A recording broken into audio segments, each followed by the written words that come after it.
we're for a live. cold open. That's fair. Yeah. So afterwards, you'll give us the scoop. Yeah. So the reason why people keep having kids, whether they need them or not, is you can pay us dollars for Patreon, and I'll put it in the chat. How about that? Dollars for Patreon. It just Yeah, come if next you- week when we're talking you about know- nothing. If you support us on Patreon, you get access to our Discord. And if you get access to our Discord, you get the secrets Justin talking about right here. And you can support us on Patreon.com. Secret to procreation, And right welcome here. to the on Justin Files live. podcast. Today we're talking about Small Favor Part 3. I think Which has no something about procreation in it. Danish education system here if he has to ask Justin some of these questions. I mean, listen, he is the expert. I think he people he has know the recombined mechanics of DNA. it, but yeah. Yeah, and really that was the thing. The experience here was I am the one of the four of us that has kids. At least that you're all aware of anyway. So Please, as far as I'm aware, I no was going to kids say, out if the director's unaware, then she's got bigger issues than the rest of us. there. correct. Yeah. Yeah, that's a problem. Yeah. I guess we'll get into it then. So last time She wow. died. She That's a new busted her. one. She was like, I do have Yeah. kids. Oh, I was like, man. holy shit, there is one. She's just like she hit the nope button and then the nope satellite vaporized the I servers. have to get to and- Boulder immediately. Right. Yeah. Anyway, okay. So last time we've been making 10 chapters an episode so far. We've been doing good. So we finished with 20. 20, we had a little bit of the whole Michael retconned whether he was Corman or not, because I think it was Murphy needed first aid, or maybe we're not there yet. Maybe it was just for guard. So Cherry Harry is broke his doing arm. first aid. Or something. Nah. He needed a Wow, splint. this is something else. Okay. And then Michael tells Dresden everything they know about the Denarians, which is not much considering they fight every 2,000 years, or they've been fighting for 2,000 years. I don't think this is where we talk about him burning down the libraries, but it should have been. I just don't remember that coming up. And then Dresden talks about how, big, scary these guys are, and Michael's going to be a dick for leaving his kids fatherless or whatever. And it's like, okay, you need to walk away. Well, you're damn right, So they chill out, and then everything. I'm not sure if we're quite to the. I'm trying to remember because I thought we did he called in the wardens thing too, but maybe not yet. No, he did. And that's No, where we he did. gets Yeah, we went over confused. that, and that was our discussion Yeah. about why is the White Council even why is he doing this? Why couldn't Guard do it through other channels? Sure. Yada yada yada. Maybe because Yeah, their guts are okay. hanging out, but yeah. Yes, excuses. Yeah. Like it's her first time. So anyway, lots of stuff going on. Michael's caught feelings, and I think part of it is that, he still seems to be under the impression that Harry has a coin, like everybody else seems to be under that impression, right? So, all right. So 21, Dresden is questioning Guard about people who would want to betray Marcone. Guard appears to be under a compulsion, which Dresden really should have twigged to. But Guard, basically all but pleads with him, like, I can't tell you anything until Hendrix says, yeah, go ahead. And then she kind of looks at him crossways, but she starts telling Dresden almost everything at that point. So talking about Torelli and who else might have known and acted on knowledge of the safe house. Torelli's kind of convenient because we've never heard of him before, and he showed up strong arming already, kind of like he knew something was coming and everything. He's mostly an idiot, but he might be a cat's paw or something, a pawn, Well, it could probably be whatever Helen's involvement that we get to the end of the book, that she's the one who sort of Harry intimates to her that if Marcone ever finds out who gave up the information, like, she could have easily orchestrated that channel too, I guess. Sure. Fair. Because she still resents Marcone, even though she's on his side. It's a complicated relationship. Yeah, I bet. Love and hate, just anyway, since you guys were confused about that earlier. So he ends up negotiating with Guard because it's like, you're a mercenary in the magical scene. You almost certainly took samples, which is I don't know, a little presumptuous on his part, because it's like, do I have any reason to believe that the Valkyries are using some kind of thaumaturgy or something? Like, she should have sent them back home, to a vault probably or something like that. And like, She took you don't think many the samples. crows, could have like done whatever she needed as far as the tracking and finding and all of that stuff, but whatever. So he negotiates with her and finally gives his oath, that he's not going to use the samples other than in the prescribed manner and that sort of thing. And then that's when she gives him a key and tells him that it's in a locker in Union Station, and don't put anything in front of it that you cherish or something like that. It's Like your face. Noted. Yeah, exactly. So, Michael drives himself, Dresden, and Mouse to Union Station in silence, probably still upset about their little scuffle. Cars are sliding off the road everywhere. They get to the station, and then Dresden has a placard for Mouse that says he's a service dog, and so he's still pushing, Michael's buttons a little bit. Harry's talking a lot about like different travel issues, and that it's like, Union Station is mostly a ghost town because people don't even want to, like, they don't want to travel in this weather or anything like that. And then Mouse just stops cold, and then the lights go out, and then the screaming starts, so, but SplatterCon all over again. right. Yeah. Dresden gets one in. You said it, Chewie. I told my dog I've got a bad feeling about this. And then the screaming starts. So Dresden does what he tries to do all the time, because wizards, and he tries to call light, but he can't, because even his magical light can't get through the murk. It flickered with blue-white sparks for a moment, and that was it. He's got to get the assist from the lightsaber broadsword. Right, which, I mean, all of this shit is amazing, of course, but yeah. So he calls out, I can't call a light, my voice high and thin. A zipper let out a high-pitched whine in the dark next to me, and steel rasped against steel, then rang like a gently struck bell. Father, Michael's voice murmured gently, we need your help.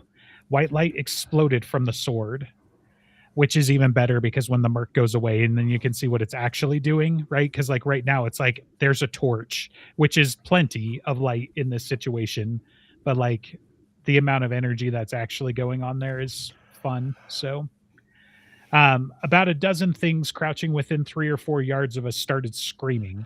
I've never seen anything like them before. They were maybe 5 feet tall, but squat and thick, with rubbery looking muscle. They were built more or less along the lines of baboons, somewhere between pure quadruped and biped, and wicked-looking claws, long, ropey tails, and massive shoulders. Some of them carried crude-looking weapons, cudgels, stone-headed axes, and stone-bladed knives. Their heads were ape-like and nearly skeletal, black skin stretched tight over muscle and bone. They had ugly, almost shark-like teeth, so oversized that you could see where they were cutting their own lips, and they didn't have any eyes.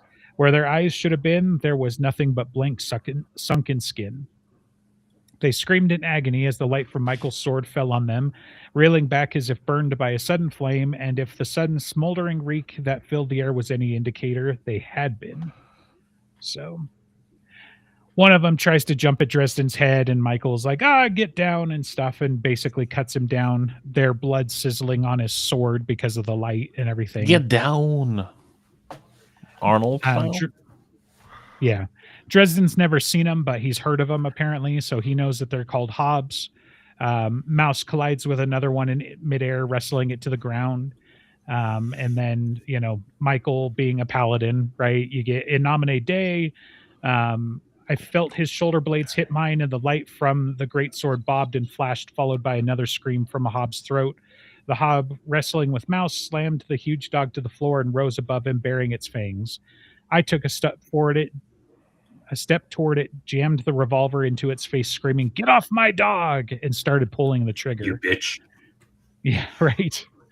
I wasn't sure what hurt the Hob more, the bullets or the muted flashes of light from the discharge. Either way, it recoiled so hard that it flung itself completely off of Mouse, who came to his feet, still full of fight. I grabbed him by the collar and hauled him back with me until I felt Michael at my back again. So lots of fighting and everything. Michael pivoted smoothly as a hob armed with a pair of stone axes rushed into the light of the holy sword. The dark fairy flung one of the axes at Michael on the way. My friend slapped it aside with a contemptuous flick of his sword and met the hob with a horizontal slash that shattered its second axe and split open its torso all the way back to its crooked spine. The hob dropped spewing flame, and Michael kicked its falling body back into its companions, scattering them for a moment and gaining us another 20 feet. So they're trying to make it to the ticket booth, which it's like, as described, Union Station's this gigantic cavernous thing, and then they built a like kind of prefabricated structure inside that they're trying to get to, because that's the only cover that they have, right? So there's some kind of like cheap interior, building, basically with like the standard 10-foot high ceiling and fully contained and everything like that. There's kind of two large sections of Union Station. There's one that looks all very grand and has fancy rooms that you can rent out for meetings and whatnot. And there's another side that basically looks like an airport and has a gym and things like that. And I'm not sure if he's been to Union Station when he was writing this. He might have, because he mentioned having gone to Shed Aquarium and like asking uncomfortable questions about how thick is the glass and how much would it take to break it. Right. But I've had to do a little bit of research in Union Station, and this isn't lining up exactly with what I understand it look like. I mean, Dresden does say that it is very airport-esque, Yeah. So, and he does in the section call out, this isn't the one that they used in Untouchables, because they used a different thing of what it looked like in Untouchables. Yeah.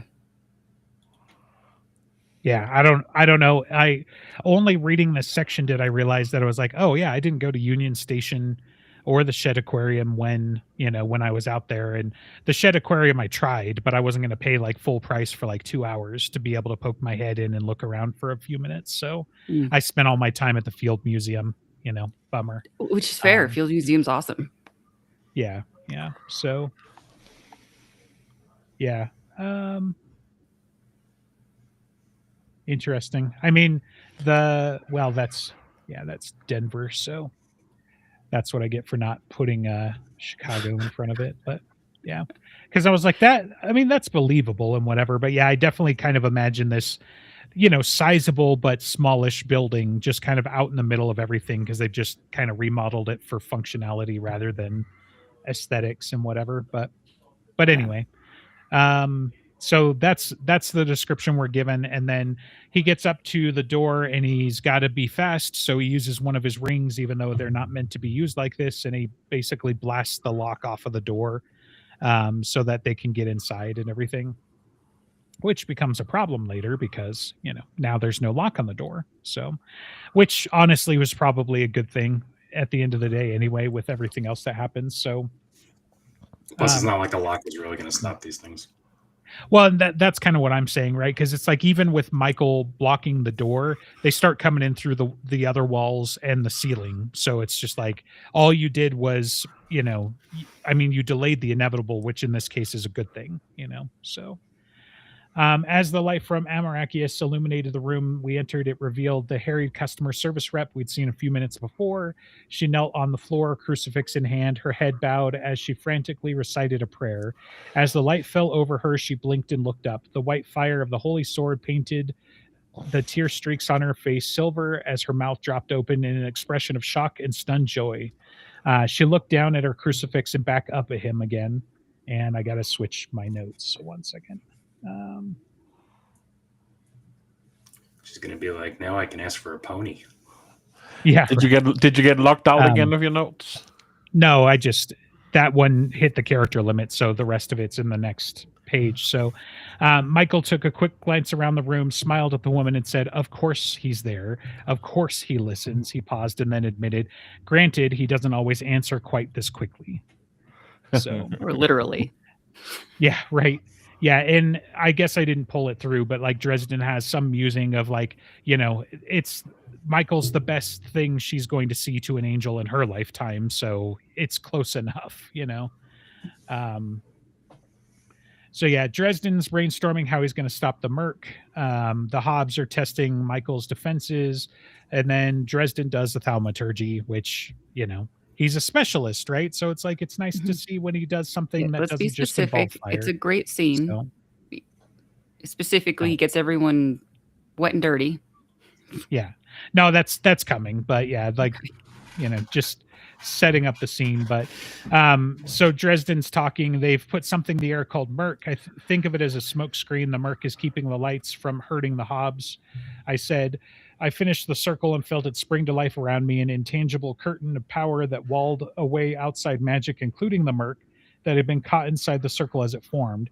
It congealed into a thin coating of slimy ectoplasm over everything in the circle, which is to say, me.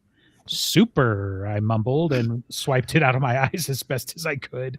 So Dresden for the Nickelodeon, you know. If him only he doused was with wearing a hat. Right. So so then he starts with Ignis Infusarius, and he's got one of the water sprinklers, you know, and he's heating it up and everything like that. So he's using his little ball of sunshine again, I think. But what do you want to say? Don't mess with the wizard when he's wizarding. Always a good one. So it took maybe 10 seconds before the fire detector let out a howl and the sprinkler system chattered to life. People let out surprised little shrieks, and a steady emergency klaxon wound to life somewhere out in the station. Sparks flew up from several phones, monitors, and computers. Okay, so the office doesn't have computers, but the rest still applies. So he's going through with like some of their assets and stuff like that. He's like, well, and we've got all these computers and the sprinklers. He's like, oh, right. Okay, so it doesn't have computers, but so which honestly, the computers running through the Merc probably is a lot anyway, you know, but at 2 minutes, my the Merc is buckled. not immortal magic, though, is it? Right. Does It it might. matter? The computers might have been fine up until Dresden. Yeah. Well, I guess because the wizards are the ones that put off the Murphyonic field, right? So Yeah, it has to be mortal wizards specifically. fair. You got me but there. Yeah. If Union Station doesn't have backups, they're fucked in more ways than one. Oh, sure. Well, Well, in Chicago, I mean, they sold off It harkens back to Molly being able to use a cell phone now, right? She's Sure. still True. highly magical, but true. Faye. Yeah. At 2 minutes, my spell buckled, the connection to the other sprinkler snapping, the fire in my hand snuffing out. Michael, I shouted, now! Michael grunted and flung open the door. Before he'd stepped through it, there was a sudden flutter of faltering power in the air, and the holy blade blazed with light brighter than the heart of the sun itself. He plunged through the door, and the burning light of Amarachius emerged into the station at large. Dozens or hundreds of Hob throats erupted into tortured cries. The sound of the wicked fairy's screams was so loud that I actually felt the pressure it put on my ears, the way you can at a really loud concert. But louder still was the voice of Michael Carpenter, Knight of the Cross, avenging angel incarnate, bearer of the blade that had once belonged to a squire called Wart. Lava quad est sordium, Michael bellowed, his voice stentorian, too enormous to come from a human throat. In nomine Dei, sana quad est saucium, I guess. I don't know. I haven't even done the Latin correspondence course, so, you know. That's okay. Yeah, so we'll make sure to give the Michael actor lessons so that he doesn't sound like me. So We're just going to hire a cardinal. okay, yeah. I mean, the Venn diagram. You were very happy about yourself getting- on that one, AG. Yeah. That little smirk. Yeah. All right. Does he Anyway, have that so number? we've got that. Michael is going to play with the Hobbs now. Let's see. But Harry's going to have a different playmate. So Harry feels a sudden swift vibration that rose through the soles of his shoes, and then a heavy thudding, a heavy thud accompanying a second such tremor. I whirled to face the front. Sorry, I got to pause for a second because there's got to be a fountain nearby now that can do the whole Jurassic Park thing, where it's like you hear all the Hobbs running and screaming from Michael in the background and watch him, and then you see Harry kind of like looking at the fountain and just, you know. I mean, Well, there'll be puddles from the sprinklers. yeah, now. puddles Puddles exist, Sure. but I don't think fountains That do works. in this section. Fountains You exist want to wherever read a our place budget that's says it exists. Right. Yeah. Every scene now is going to have a fountain in the background. Just for moments. like Infinite this. money. You can build the fountains. I whirled to face the front of the building as glass and brick stone exploded from the entry door. Behind it was a vague flicker of haze in the air, but as whatever was behind the veil entered the glare of Amarachius and my impromptu thunder shower, the spell faltered and vanished. Which it's like, yeah, good veil that you just crashed through a wall, kind of defeating the purpose of said veil. So- He's hiding himself from the Chicago authorities. He doesn't give a shit about Dresden seas. It's about outside. Yeah, or anybody inside a Union Station, which will obviously also have police. Listen, you know? it's the Kool-Aid Man if So- you be visible for a moment. Right. 20 feet and 4 or 5 tons of Big Brother Gruff erupted from the veil. He wore armor made of some kind of translucent crystal, and the sword in his hand was longer than my freaking car. His mouth opened, and I felt his battle roar rather than hearing it over the cacophony of combat, a sound so deep and loud that it should have been made by a freaking whale. Is it not a cacophony? It is, but he's English. Leave him alone. Did I say something different? Did I put the wrong emphasis on the wrong syllable? Yes. Okay. So I'm just reading it, man. And So, you were corrected by a German, which is not something you want. yeah, well, they're more precise than I am. So, yeah. So one thing that strikes me is that I spend a lot more time visualizing a lot of the stuff, reading through the book instead of just like getting through the action and whatever.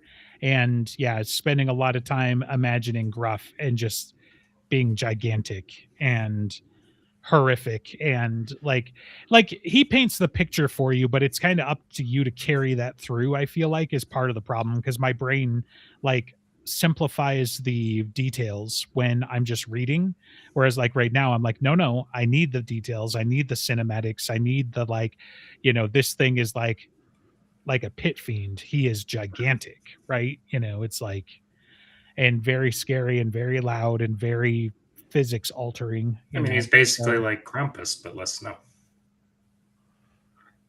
Fair. I can't argue with that, actually. So Dresden's running around through the wax floor trying to juke Tiny, who slides for a distance trying to stop his momentum. It is kind of funny because it's also almost anticlimactic having this giant physically imposing creature that is just like Looney Tunes the entire time and then gets blasted, and it's not even Dresden that does the blasting, really, you know. So while he's sliding to a spot, Dresden hexes out the lights in that area, and then the Hobbs all just jump into this shadow that has appeared, you know, and start attacking Tiny. A crushed Hob flew out of the shadows and splattered to the floor maybe 20 feet away. I don't mean that he was just ragdoll limp. He was crushed like a beer can, where Tiny's huge fist had simply seized the Hob, squeezed it hard enough to empty it of various internal liquids, and then thrown it away. Which, again, yeah, horrific. And this is where we have to have a running cat like splatter Dresden again, even though he's not. Just because why not? Just how many layers of ick can you put on him? Sure, right. Yeah. Make the makeup department really work for it. Mm-hmm. There you go. Yeah, you're going to need to put some, you know, waterproof mascara on today. Why? No reason. So, yeah. Several of the Hobbs threw themselves at Tiny's head while the others just started hacking with their crude weapons or biting with their shark-like teeth. Tiny's armor served him well in that mess, defending the most critical areas as Hobbs went for his throat. The Gruff started throwing his head back and forth. I thought it was panic for a second until he slammed one of his horns into a Hob with such power that it broke the wicked fairy's skull. His sword slewed back and forth in 2 quick, precise motions, and half a dozen Hobbs fell dead and burning. So Tiny gets free from the Hobbs and starts chasing Dresden again. Dresden waits for him to put his weight on his wounded leg and then triggers all of his force rings to trip Tiny. And then while he was running, he was looking for the locker, and he finds the locker, and then He waited until the last second, jumped back, ripped open the door to guard's locker. As I went, I could only describe what happened next as a bolt of lightning. It wasn't lightning, not really. Real lightning did not have the raw, savage intensity of this thing, and I realized with a startled flash of insight that this energy, whatever it was alive. White hot power tinged with flashes of scarlet streaked out of the locker like 100 hyperkinetic serpents zigzagging with impossible speed. That living lightning ripped into Tiny, cutting through his crystalline armor as if it had been made of soft wax. It burned and slashed and pounded the flesh beneath in a long line from Tiny's shoulder to his lower leg, letting out a screaming buzz of sound unlike anything I had ever heard before. In the last fraction of a second before it vanished, the energy snapped back and forth like the tip of a whip, and Tiny's left leg came off at the knee. The gruff screamed. Whatever that thing had been, it had taken the fight out of Tiny. Clearly, So- she had shoved Mjolnir in a locker just to. Piss it off. Yeah. Yeah, so what you do is you take Mjolnir and you put him in a bottle and you shake him like a soda can, and then you put him in the locker, close it. Well, no. What you first do is you take Oh. a bottle of meat, you shake it, and you give it to Thor, and you get him really drunk so that you can borrow Mjolnir Right. to then shake it like a. You still have to be worthy enough to lift Mjolnir. I was- though. No, I was going to that's- say that's the Marvel. implication here is Do that you think Guard that is- Valkyrie Guard is is not worthy. worthy enough? This is a Marvel thing. This has nothing to do with regular was Mjolnir. Sif worthy? I mean, like, Agreed. was Valkyrie? Mjolnir gets worthy? stolen all the time in Norse mythology because It it's does, just yeah. that's a Marvel thing. I mean, yeah. That's what you meant. You meant the picking it up was the Marvel thing. Yeah, Gotcha. the worthiness enchantment. Yeah, that's a Marvel thing. Yep, that's true. So yeah, then Tiny is all wrecked and everything, and he's got like one eye blasted shut and the other eye is like wandering off somewhere, and he gets his other eye open, but he's still not quite focused, and something, my elder brother will kill you, as he like sinks into the floor, and it's like, oh, for crying out loud, there's another one, you know. Well, Some to be more. fair, it's Dresden does spare him because Tiny tells him, finish it, Oh yeah, that's and Dresden's like, no, I mean, mercy. you're from a pretty woman, much done. We're good. right? And then he and leaves him with the parting thing about my elder brother will kill him. And he's like, son of a If Dresden had killed Tiny, would that have finished it, or would no. Elder Scruff still have gone after him? Then Because Elder Scruff would not have been so lenient. I don't remember. Exactly. Are there That- other I believe. the initial round of Gruffs? Don't one or two of them die? Well, they get poisoned by He the Bane. really- And no, because the Bane was the slightly older brothers, right? Well, Um, Charity does shoot a couple of them in the ass with a nail gun, yeah. and Dresden does barbecue the one. So, but I think they all escape. I don't know if he kills any of them. The second group, that's the one that lands on the nails, and probably didn't kill them either, but seems like that permanently maims them or something like that. At least that's the implication. And But whatever Charity did is absolutely going to be held against Dresden, because of course it would. So if those were iron nails, they might not have been. right, that's fair. Yeah, they could have been silver. Oh, deep cut. Okay. Anyway, so okay, so Dresden goes to catch up to Michael. Let's see. Michael is playing hard. He's not pulling punches or anything like that. This is where we find, the security guards. So there were several of them, but they're all down. Looks like the Hobbs were actually organized and they were after children. Let's see. And then there's 4 other people here, I think. So the first was a man of a height with Michael, but built more leanly, more dangerously. He had hair of dark gold that fell to his shoulders and the shadow of a beard, resulting from several days without shaving. He wore a casual dark blue sports suit over a white t-shirt, and he held the bronze sword of a Hobb stained with their dark blood in either hand. He regarded me with the calm, remote eyes of a great cat, and he showed me some of his teeth when he saw me.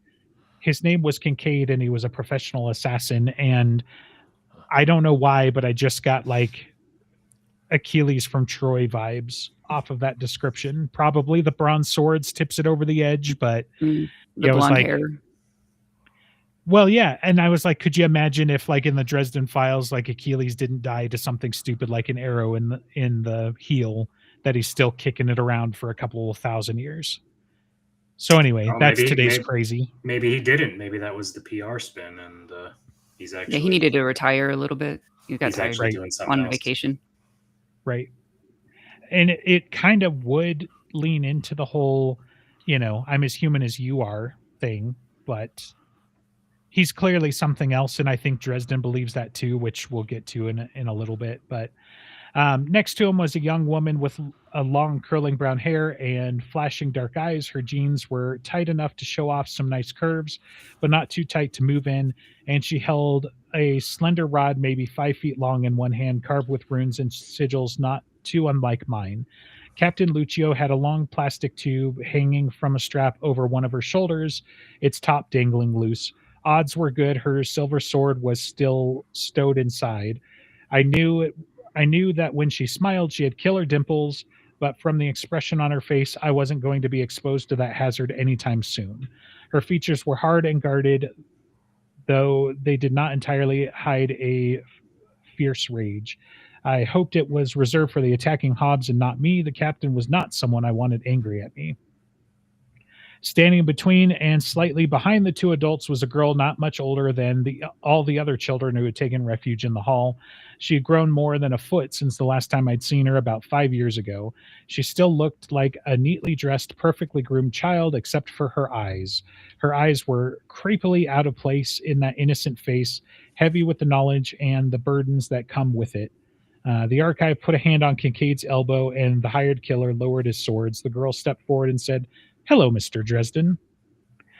And I'm going to pause for just a second because I just figured out, I think I know the actress that I like for Lucio right now, and probably just because we watched Superman again, but Hawk Girl, and she's also in Last of Us Season 2.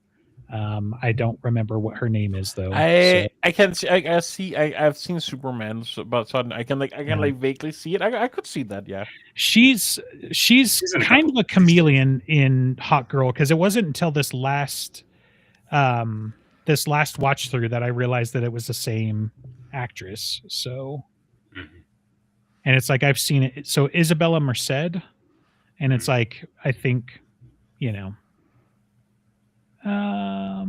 Yeah, she's been in a couple of things over the last couple of years.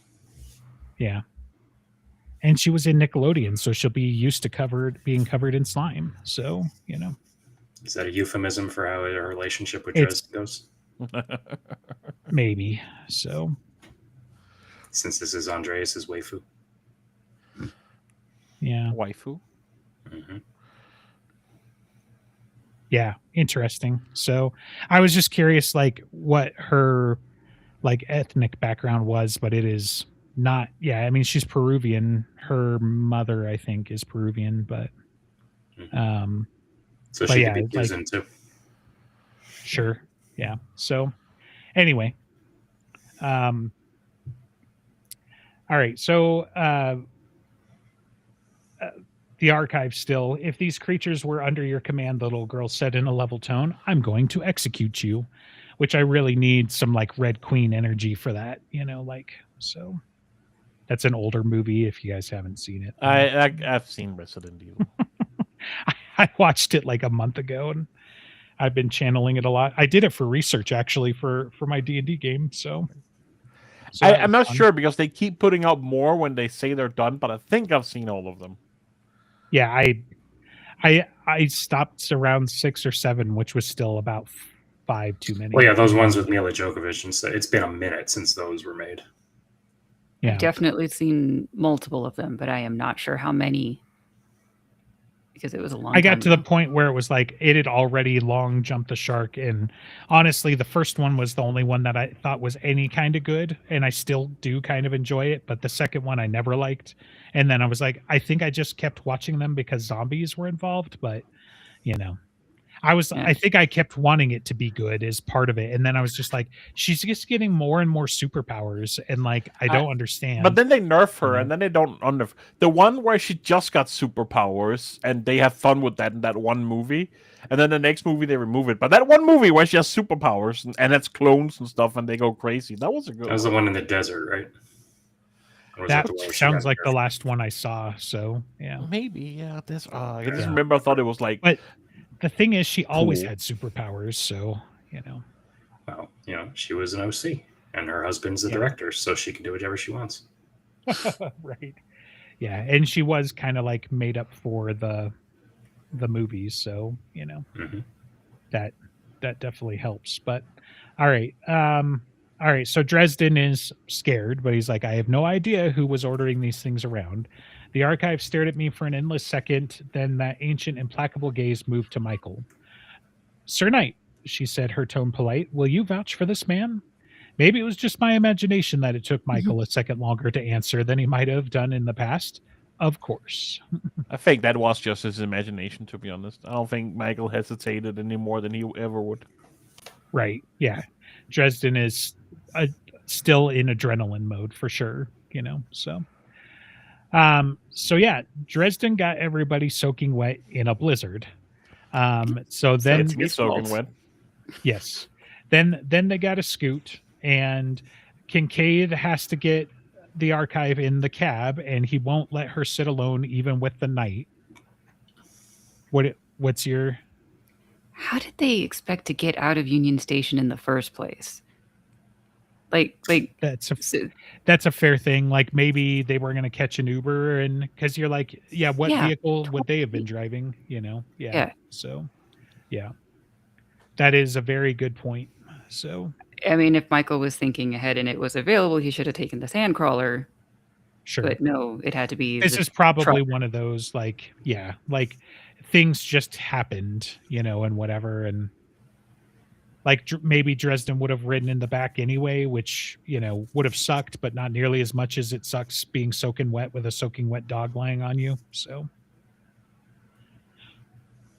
And then they'll go to Dresden's place, which is tiny and cannot support that many people. Like there's True. logistics here that failed. Well, And I his don't software think store just Charity goes- was going to be happy to host. No, but like there are It's just not motels. there. Yeah, right. And I mean, it's like where are Kincaid and Ivy staying anyway? Right? Where was Mhm. Lucio planning to stay? Yeah, She they almost certainly had her own arrangements. So Should have at least. I Yeah. mean, maybe because of the whole like seduction of Dresden that she's trying to do, whether she doesn't knows it or not, she is happy to have this accidentally fall into his place thing. But right, Kincaid just saying, "Yeah, we'll sleep in Dresden's bed." No, that dumb. Well, maybe they did, Fair, but after but- the Hobbs attack, it was like, so we're all just going to hole up as a defensive measure. yeah. And I mean, there's some implication that it's like, I mean, if you think about it, right? Like I don't actually know where Union Station is, but It's right I in the get middle of the- downtown. yeah. So Dresden's apartment is close-ish to downtown, right? But Michael's house is a distance, so they probably were driving to Dresden's place was just faster. I don't know if I don't have the map handy probably, but there is a map where these things are marked out theoretically, best guesses and all that. So Plus, Mister's got the fireplace going for them, so that's nice. true. Yeah. Yeah, I have There's got still a bunch nothing of beating marked the maps. safety of the Carpenter household. Yeah. Well, Well- that retirement package hasn't hit yet. That comes Yeah, at the there end of was this to say book. there's no Angel Watch there yet, I think. We don't know that for sure. But also Well, like he is the protection of the household for the moment, maybe- I would imagine. I don't know. Because I was going to say, like, maybe they couldn't go to like where Guard and Hendricks were because that would be improper for the archive, but not any more improper than Dresden hosting her in the first place, So, Yeah. so I don't know. Yeah. Okay. So anyway, we're going to move on with it as written. I don't disagree with you, but it's kind of irrelevant. That book was written many years ago. So he ends up threatening Kincaid so that Lucio can get in the cab, intoning that he's going to pull a gun on Kincaid if he had to, which is kind of wild. But they all four get in the cab and everything like that. Dresden's in the back with Mouse and frozen to a popsicle. Lucio managed to survive with some wits about her because, she gets him out of the back of the cab and like, hurry, we got to have him let us through his wards before he passes out or anything like that. So, and Dresden's like, yeah, man, wards are dangerous. I've got some powerful wards on my apartment that would fry you to a greasy spot. It's like, yeah, so fucking let us in, Yeah, we saw the locker, man. Right. Yeah, I moved my feet in a vague shuffle and remembered somewhere that when you walked, you moved them alternately. This improved our progress considerably. We reached a door and someone said something about dangerous wards. So yeah, then they get Dresden and everybody inside and he blacks out. He wakes up with Lucio bathing herself in front of the fireplace, all beautiful, like, which we get another good description from Thomas later. And then they discuss the parlays at noon tomorrow. And then Dresden can't tell her what's in the box because he gave his word and all this other stuff. And then she basically like finishes cleaning and then goes and lays down and whatever, which we get Thomas's perspective later. So in case you guys ever have this situation happen to you, then you've got something you're like, wait a minute, this seems familiar somehow. So, well, if this situation happens to me, then I've got superpowers and a lot's gone wrong anyway. Or a lot has gone right. And a couple more things could go right if you play your cards. So I know how my luck works. The superpowers will have made everything more difficult. As all good stories go, yes. Superpowers make life more difficult. Mm-hmm. With great power comes great hanky-panky. I was going to say complications, but sure, We keep it kid-friendly here. For Andreas' sake. Because he clearly doesn't understand. Mangtak, Ostenska, we need to kid friendly. I was going to say, did you just go speaking into like Swedish just then? And I'm glad that wasn't just me. I was certain he was speaking in tongues for a second. Yeah, so was I. I assumed because I was Nordic that's why you needed kid friendly, so I thought I would reply in that. Oh no, I was implying that you had a childlike mind in this case. It has nothing to do with your Nordic heritage. Okay. I see. You're welcome. All right. So he, like Molly and Thomas show up, I think, so that, he can catch them up. I think Murphy is there as well.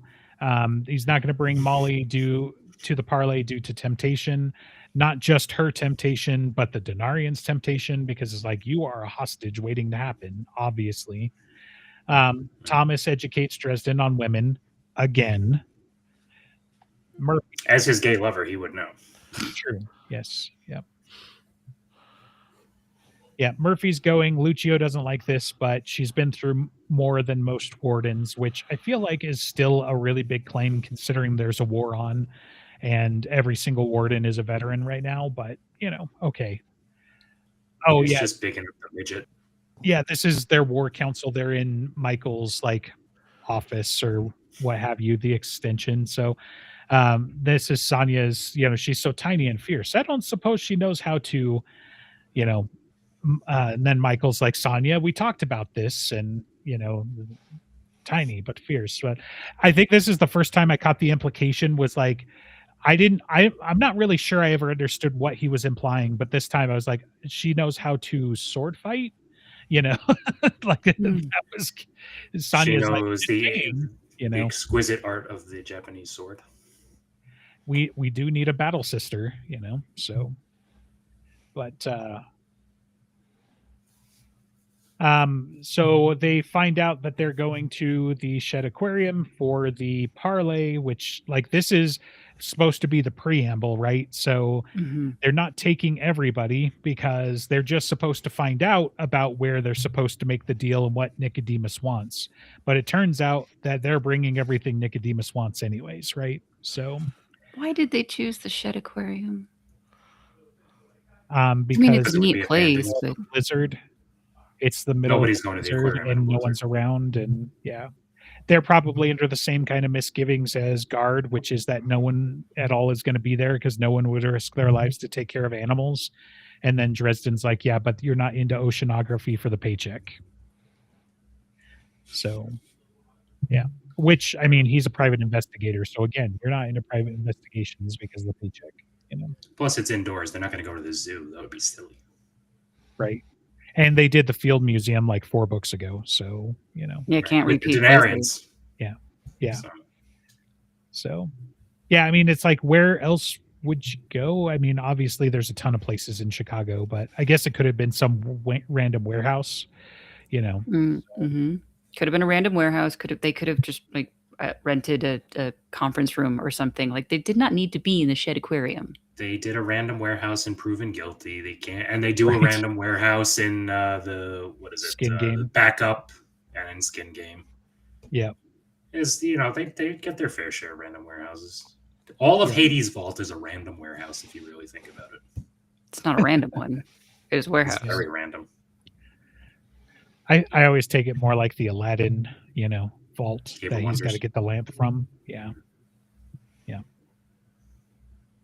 Okay. So anyway, again, they're at the Shed Aquarium, whether you like it or not, whether it makes sense or not. That's where they I live. love it because we got all the Um, fish.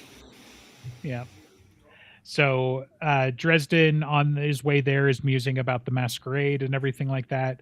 Then he's telling, you know, Murphy to look for a footpath and argues with Guard about it briefly. And it's like, you know, they don't do it for the money, but the love of the game. Start looking for a footpath, which they find. Dresden gets out. There's just a little comedic moment for like no reason, but he gets out and he's got his duster on and his cloak, and the wind just like wraps him up in it. So he's got to like straighten everything out. And I'm like, well, that's getting included, obviously. Because Hendrix just cocks a smirk at him and then takes point while he's like straightening himself out. Yeah, so they get up to the door. Dresden feels for it, and then he's like, well, I don't feel anything, but Captain, you're here. And she's like, yeah, I don't feel anything either. So Dresden nods and says, excuse me. And then he went through the door at a burst of raging anticlimax. I stomped off the snow off my boots and jeans as best as I could. The others came in behind me. I moved farther down the hall, straining to sense anyone approaching, which meant that I heard the soft scuff of deliberately obtrusive footsteps 2 or 3 seconds before Kincaid rounded the far corner. He was dressed in his customary black clothing again, fatigue pants and a hunting jacket over body armor, and he had enough guns strapped to his body to outfit a terrorist cell or a Texan nuclear family. Kincaid is taking Dresden, led him through the halls of the shed to the Oceanarium. It was probably the most popular exhibit there, a great big old semicircular building containing the largest indoor aquatic exhibits in the world. Its outer ring of exhibits sported a number of absolutely huge pools containing millions of gallons of water and a number of dolphins and those little white whales whose names I can never remember. Is he The talking same as the belugas? caviar. Beluga whales. Belugas. Yeah, he Mhm. figures Okay. it out eventually, but yeah. So there were rocks and trees built up around the outside of the pools, with moss and plants and everything to make it look like the Pacific Northwest. Although I was fairly sure that the bleacher seats where the audience could marvel at the whales and dolphins who would show up and do their usual daily health inspections for their trainers to the sound of applause weren't indigenous to the Pacific Northwest. I had no idea how long that sentence was until I was trying to read it. I was like, I got to breathe in here somewhere. Bleachers I are think not those found are in actually, nature. yes, I think they're actually Floridian in origin. So I'm I assuming would have that, said Alabama, but the Panhandle, it's close enough. yeah. A pair of dolphins swept by us in the water, flicking their heads out to get a look at us as they went. One of them made a chittering sound that wasn't very melodic. The other twitched its tail and splashed a little water our way, all in good fun. They weren't the attractive flipper kind of dolphins. They were regular dolphins that aren't as pretty and don't get cast on television. Maybe they just refused to sell out and see a plastic surgeon. I held up a fist to them. Represent. All right, so we have to get some secondhand dolphins, is what it sounds like. Right. We can afford the real thing, but we want to be accurate. So, But they got to be like, patchy and ill-suited for the screen. right. So Kincaid takes him to go see Ivy, but she's wandered off, and Kincaid starts to panic. And Dresden's like, dude, she's still a child. She went to go look at something cute. You'd think that So Kincaid would know this by now. You do, yeah. I'm sure It that must not happen very often. I don't think Ivy's house must be covered in glitter, though. I mean, Maybe in macaroni. Imagine if this right? had taken place at a carnival. Forget it. Right. Well, I mean, think about that. That might be why they did it at the aquarium, because the aquarium would distract Ivy, with its cuteness. So who decided the location? Was it Ivy that decided the location? Was it Nicodemus? Was it what? Who? good question. Yeah. Because if I Ivy think I decided the guess location, Ivy, it's but like she we don't wanted think to we go. know. I mean, Ivy would make sense, but the Denarians had to know because they had to have stuff set up in advance. So Well, I mean, it wouldn't take them. I mean, even if they only knew like a few minutes before, whatever it was, they can get there faster because the weather doesn't really matter to them, and it wouldn't take them long to set up necessarily. a big ritual though, with a lot of blood and That's symbols. There's Yeah. also, I don't know. suppose, there's a possibility that if Nicodemus didn't set it up, he could have known ahead of time, thanks to Enduriel, the shadow thingy. Maybe. right? That there's like one of a couple locations, and what does it hurt them to have 3 times as the body count for raw materials and stuff? So I guess it's a little. I mean, I don't know. The first time they did this, it was in Max, right, with Ortega, which, Mhm. as a court of neutral territory, and the Denarians are still in good standing at this point. I mean, I could understand Mac not wanting them there, but at the same time, that's kind of what the place is for. true. You Yeah. would think. Considering that Nicodemus wants to have private conversations with Dresden, if only to distract him, Max is not big enough for that. Well, he would, theoretically rent it out in the same way that, it's happened a couple other times, or like when, fucking, what's his name, Morgan shows up and everyone else amscrays anyway. Right. So anyway, she went to go see the otters. I mean, come on, sea otters. They open abalone with their rocks while floating on their backs. How much cuter does it get than a small, fuzzy, floating, playful tool users with big, soft brown eyes? We found Ivy standing in front of one of the sea otter habitats, dressed much more warmly and practically this time, and carrying a small backpack. She was watching 2 otters chase each other around the habitat and smiling. Kincaid stopped in his tracks when he saw that. Just to see what he'd do, I tried to step past him. He shot me a look like he'd murder me if I tried to interrupt her, and my opinion of him went up a notch. I eased back and waited, no skin off my teeth, to let the girl watch the otters for a minute. So they talk about whatever. Kincaid leads Dresden down away from the oceanarium and out to the main entry hall. It's another grandiose collection of shining stone floor and towering Corinthian columns arranged around a huge tank the size of a roller rink. It's full of salt water and coral and seaweed and all kinds of tropical fish. Sometimes there's a diver with a microphone built in, mask, blah, blah, blah. Thanks for your random thoughts, So they gotta fill diffuse in light, space. right?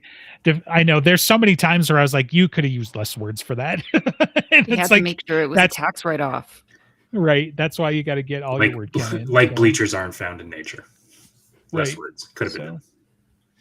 Diffused light floods in through an enormous triangular paneled cupola overhead. So, yeah. So he finds the whole place eerie as hell. And Duriel is pacing in the background while Nicodemus stands still. And then they're talking about the wrinkle that Murphy demanded to come along because she's part of the local police, and as long as Murphy is unarmed, and Nicodemus wants 5 minutes alone with Dresden. So there's some banter and everything like that, but Kincaid says, "All right, I'll be back in 5 minutes." He paused and then added, if either of you initiates violence outside of the strictures of a formal duel, you'll be in violation of the Accords. In addition, you'll have offered an insult to the reputation and integrity of the archive, which I will take personal action to amend. So, run along, Hellhound, Nicodemus said. Your mistress's honor is quite safe. He drew an X on his chest. Cross my heart. Maybe it was an inside reference. Kincaid's eyes flashed with something hot and furious before they went glacial again. He nodded to me and then precisely the same way to Nicodemus and left. So 29, you're the one that wanted to have a conversation, I said, and don't call me Harry. My friends call me Harry. He turned one hand palm up, and who's to say that I cannot be your friend? That would be Nick. That Harry. would be me, Nick. Yeah. I say, here, I'll show you. You cannot be my friend. So, Ta-da. right. So Nicodemus is pacing around Dresden, searching for the coin and whatever. And Nicodemus completed a circuit of me and arched an eyebrow. You haven't taken up the coin. I would, but it's in my piggy bank. And I can't break the piggy, obviously. He's too cute. Lashiel's shadow must be slipping, Nicodemus said, shaking his head. It has had years to reason with you, and still you refuse our gifts. What, with the curly little tail and the big sad brown eyes, I said, as if he hadn't said anything. So,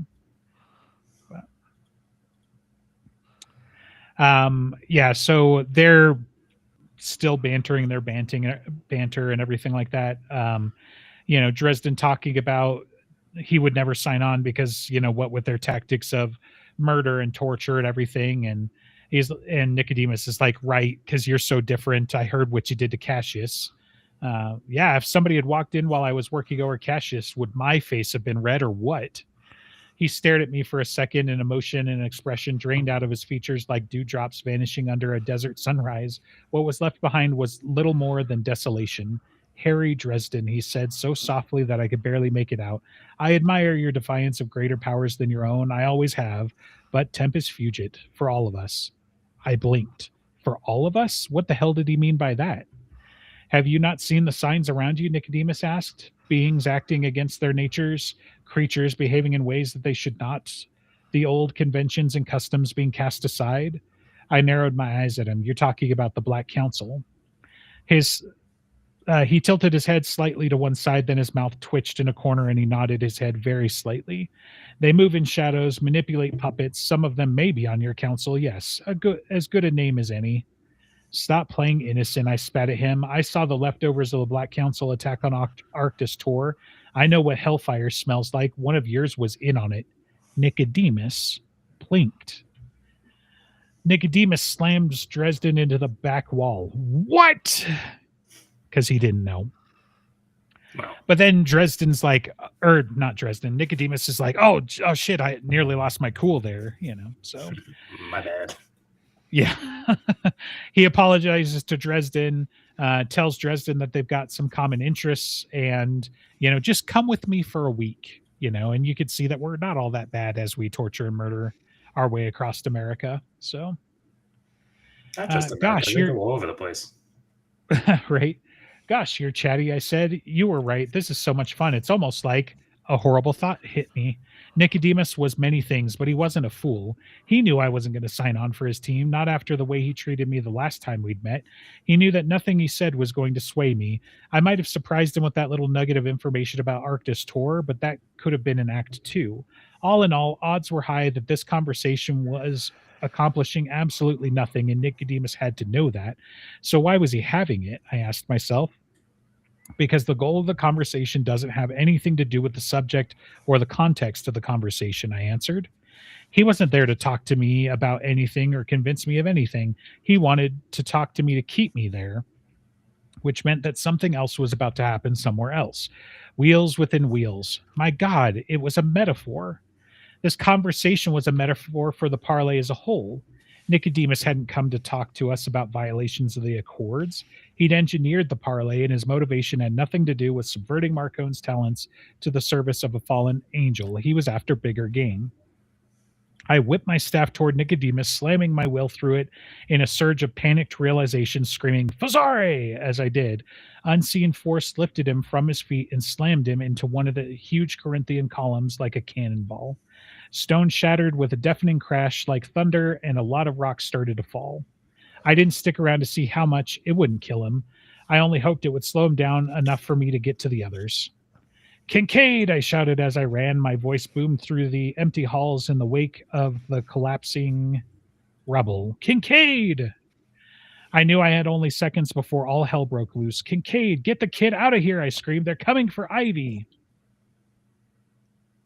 I mean, that takes us up to chapter 30, but that's probably a better place to stop than, in the middle of the action. So, Oh, because that is the big battle. And we need Yeah. to talk about our CGI budget next time.